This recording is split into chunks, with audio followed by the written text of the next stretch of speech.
नमस्कार। पिछली बार हमने देखा कि कर्कटी को ब्रह्मा जी ने वरदान लेने के लिए बोला, तो कर्कटी ने कहा कि अब मेरे को आत्मज्ञान हो चुका है और इसी कारण से मेरे अंदर कोई शक नहीं है और न ही कोई इच्छा बाकी है। अब हम आगे देखते हैं। तो ब्रह्मा जी ने कहा कि देखो भाई, नियति के विरोध में मैं नहीं जा सकता हूँ, नियति है, तुमको यहाँ रहना पड़ेगा, मगर जब तक तुम यहाँ रहोगी तब तक एक आत्मज्ञानी व्यक्ति की तरह से रहोगी और जितने भी दुष्ट और भ्रमित और अज्ञानी लोग हैं उनको अपना भोजन बनाओगी। ये कह के ब्रह्मा जी डिसअपियर हो गए, अंतर्ध्यान हो गए और ये अपने उसी विराट रूप में, भयावह रूप में आ गई। इस तरह से चलता रहा तो एक दिन उसको भूख लगी, क्योंकि शरीर है तो उसके शरीर के जो नियम हैं वो तो वैसे ही चलेंगे, तो उसको भूख और प्यास लगी। अब उसने जब नीचे देखा तो उसको सब लोग दिखे, मगर वो सोचती है कि जो विद्वान और जो साधु संत हैं उन्होंने कहा है कि अपने खाने के लिए अगर आप किसी का वध करते हैं तो ये एक अच्छी चीज़ नहीं है, ये पाप है, इसलिए मैं ये नहीं करूँगी। उतनी देर में उसको एक आकाशवाणी सुनाई दी।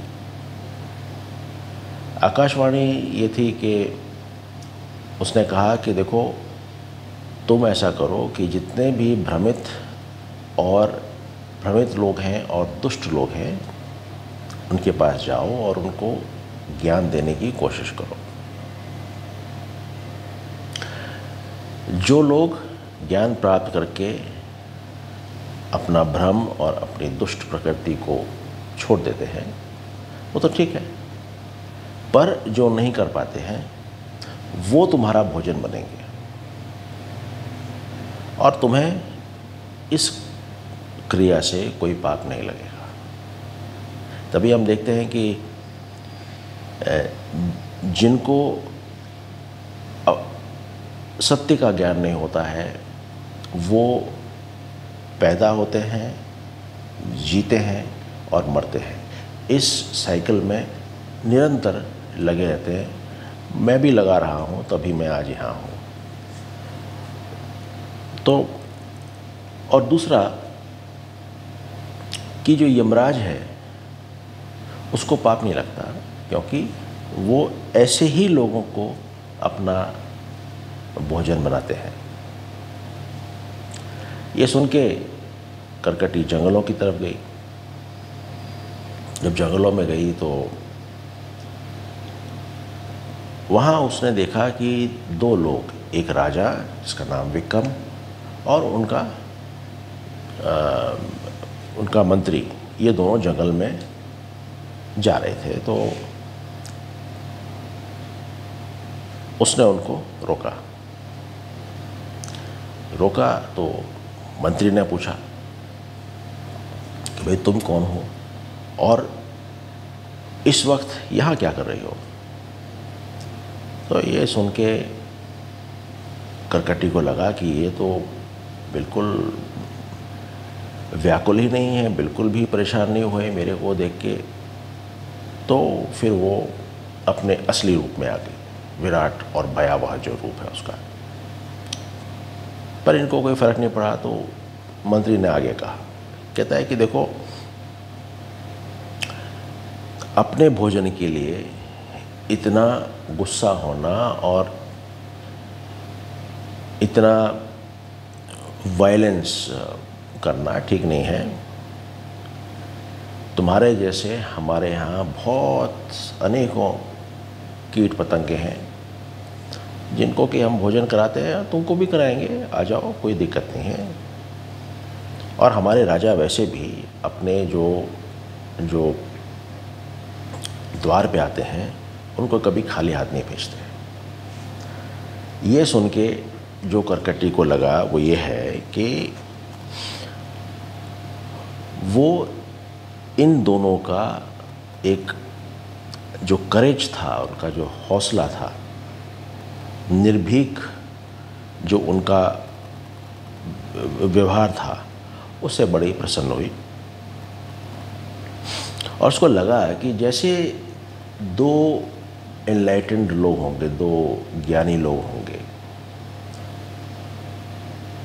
ज्ञानी मानसिक तौर पे नहीं, असल में ज्ञानी, क्योंकि जो मानसिक तौर पे ज्ञानी होगा उनमें फिर वो आपस में सुप्रीमेसी की लड़ाई होगी।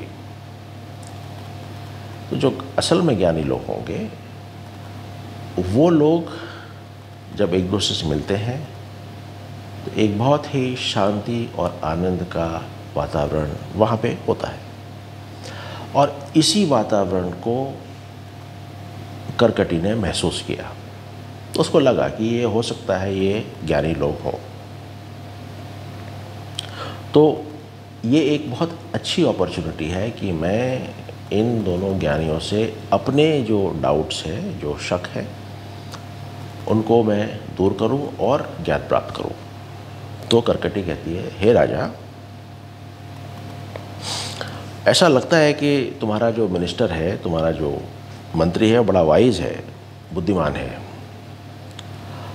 और जैसा मिनिस्टर होगा वैसा ही राजा होगा, और जैसा राजा होगा वैसी उसकी प्रजा होगी। अगर तुम्हारे में आत्मज्ञान नहीं है तो तुम दोनों मेरा भोजन बनोगे। और इस चीज़ को असर्टेन करने के लिए, इस चीज़ को मालूम करने के लिए मैं तुमसे कुछ सवाल पूछूंगी जिनका जवाब तुमको देना है। ये कह के करकटी ने कई सवाल पूछे, जो कि एक लंबी लिस्ट है। हम सीधे जवाबों पर जाते हैं। सवाल पूछे थे राजा से, जवाब दिए मंत्री ने। कहता है कि जितना भी तुम पूछ रही हो ये स्व के बारे में है। अब स्व, प्योर नॉलेज, ब्रह्मन, असीम चेतना, ये सब एक ही चीज़ के पर्यायवाची हैं और ज़रूरत के हिसाब से इनको हम यूज़ करते रहते हैं। यहाँ पे हम अभी स्व के रूप में इसको यूज़ करेंगे। बात वही है, स्व और असीम चेतना एक है। तो उन्होंने कहा कि ये जो जितने भी आप सवाल पूछ रहे हैं ये सब स्व से संबंधित है, और पूरा जो ब्रह्मांड है इस स्व के अंदर ही है, और इसी कारण से सिर्फ और सिर्फ स्व ही है और कुछ नहीं है।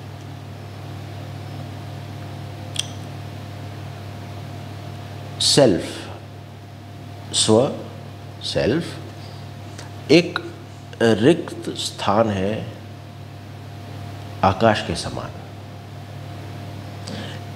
Empty like space. मगर ये खाली नहीं है,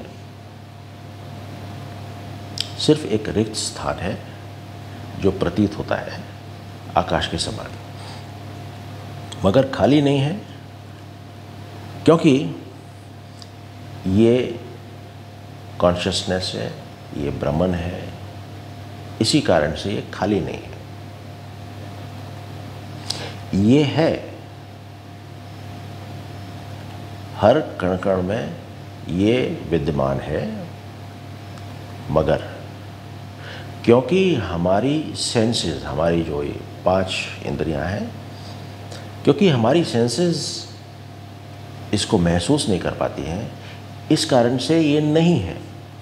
मतलब ये है क्योंकि सब कुछ इसके अंदर है, सब कुछ इसी से बना है, और कण कण में ये है, इसलिए ये है। मगर क्योंकि हम महसूस नहीं कर पाते हैं, हमारी इंद्रियां महसूस नहीं कर पाते हैं, इस कारण से ये नहीं है।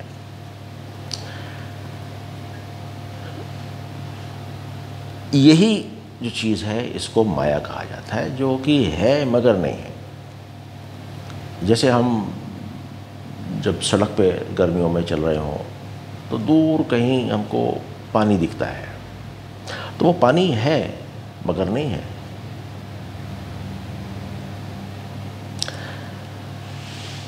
अब फिर वो कहते हैं, मंत्री कहते हैं कि ये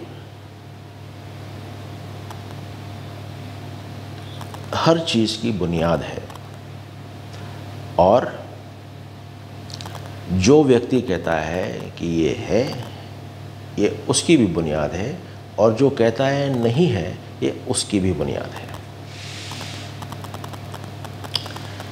इसको हम इस तरह से देखें कि मान लीजिए कई सारे व्यक्ति हैं, कोई कहता है कि भगवान है और कोई कहता है भगवान नहीं है। तो इन दोनों में इनका जो बुनियाद है वो इसी कॉन्शियसनेस की, इसी सेल्फ की और इसी स्व की बुनियाद है।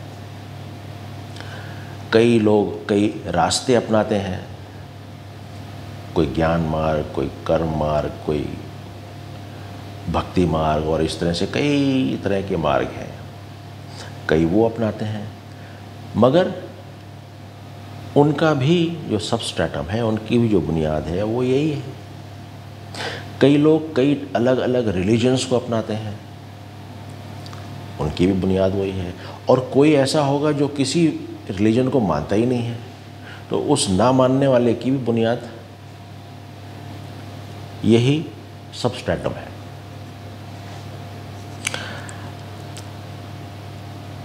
कॉन्शियसनेस जो है वो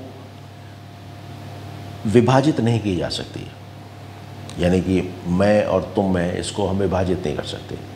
इसके ऊपर हमने एक वीडियो बना रखा है।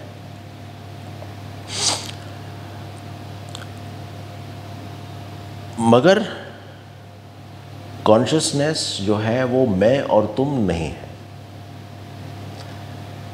इसको हम ऐसे समझें कि हम कॉन्शियसनेस को विभाजित नहीं कर सकते हैं कि ये मैं हूँ, ये तुम हो, ये मेरा शरीर है, तुम्हारा शरीर है। और मैं और तुम कॉन्शियसनेस नहीं है। इस चीज़ को, इस फ़र्क को हम आगे और भी समझ सकते हैं, धीरे धीरे इन चीज़ों पे आएंगे। सेल्फ यानी स्व न जाता है और न कहीं आता है। इसको ऐसे देखें कि मान लीजिए हम एक मटका यहाँ से लेके वहाँ जाते हैं, तो उसके अंदर की जो स्पेस है वो कहीं मूव नहीं होगी, वो स्पेस वहीं है, और वहाँ जाएगा तो उसकी स्पेस वहाँ है। अंदर की स्पेस मटके के साथ मूव नहीं होगी, क्योंकि मटका सिर्फ एक दीवार है इस स्पेस में, इस आकाश में।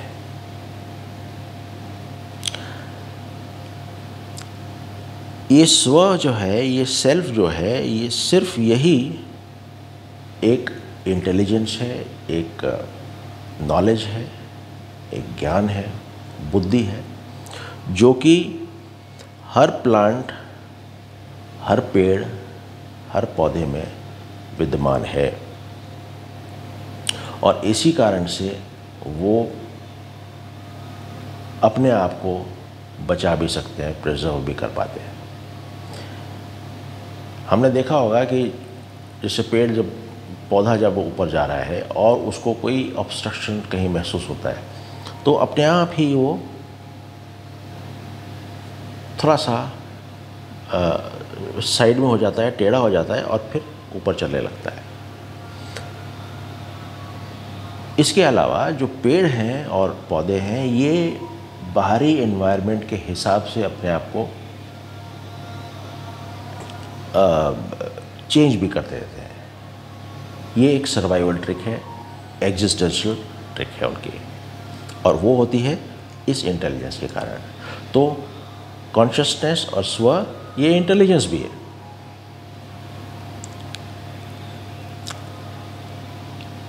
यहाँ पे कोई भी दुनिया या दुनिया का अपीयरेंस, वर्ल्ड अपीयरेंस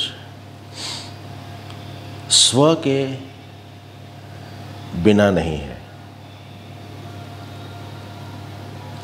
और इस स्व में सारी अवधारणाएं और कल्पनाएं यहीं से उठती हैं।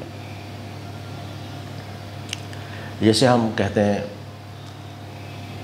मैं और तुम की जो धारणा है वो भी इसी में से पैदा हो रही है, समय की जो धारणा है वो भी इसमें से ही आ रही है। ये सब जो हम देख रहे हैं ये रियल है, असल है, ये भी इसी में से पैदा हो रही है। और ये ज्ञान कि ये रियल नहीं है, ये सत्य नहीं है, ये भी इसी में से पैदा हो रही है। सब इसी स्व में है। उस कारण से हम आगे देखेंगे कि हम इसमें सेलेक्टिव नहीं हो सकते कि हम इन चीज़ों को तो क्योंकि हमें पसंद है, हमारे इंद्रियों को पसंद है, तो हम इनको ले लेते हैं और बाकी चीज़ें छोड़ देते हैं। नो, वो संभव नहीं है, क्योंकि इनमें दोनों प्रकार के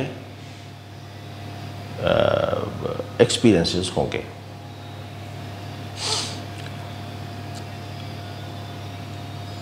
जब तक कोई व्यक्ति आभूषण को देखेगा वो सोने को नहीं देख पाएगा, और जब तक कोई व्यक्ति इस दुनिया को, इन वर्ल्ड अपीयरेंसेस को सत्य मानेगा, तब तक वो असत्य को नहीं देख पाएगा।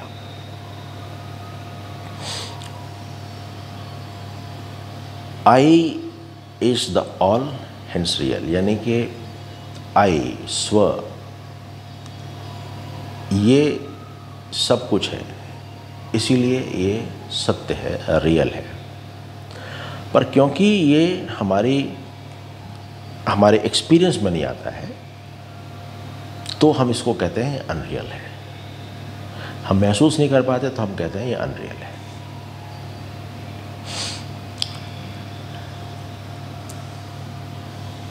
इफेक्ट ऑफ माया, ये जो डिवीजन हम महसूस करते हैं ये माया के कारण है।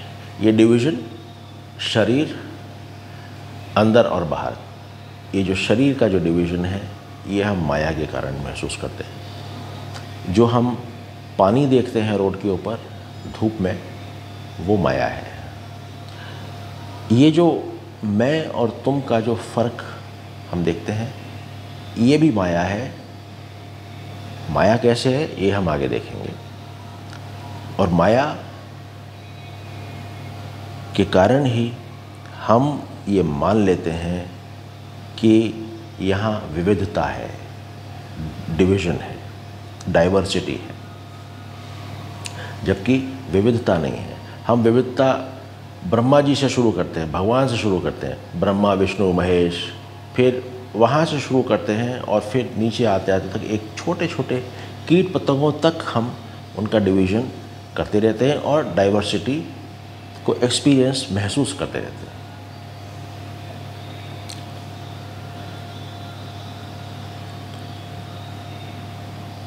जिस तरीके से एक पेड़ के जो भी कैरेक्टरिस्टिक्स हैं, उनके जो फूल, पत्ती, लकड़ी,